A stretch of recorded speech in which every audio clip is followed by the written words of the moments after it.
The UN is calling on the international community to do more to help those in need in the Democratic Republic of Congo. It estimates that 1.4 million people have been displaced in the Kasai region alone over the past year in conflict. UN Emergency Relief Coordinator Stephen O'Brien has just concluded a 4-day tour of the DRC. He says the country has received only a fraction of the funding it needs. CGTN's William Denselow has more from the UN headquarters in New York.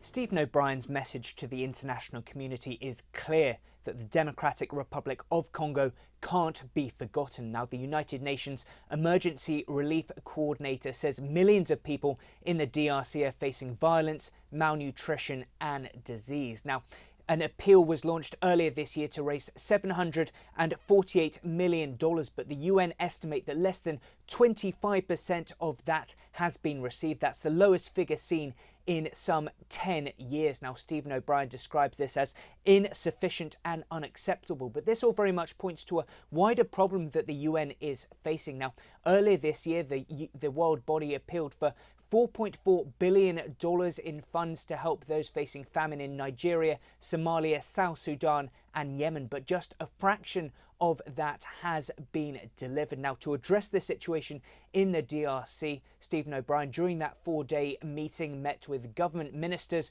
as well as UN officials and representatives from donor nations. But faced with an influx of refugees from neighbouring nations, O'Brien says the global community needs to step up and get the funds flowing into the DRC.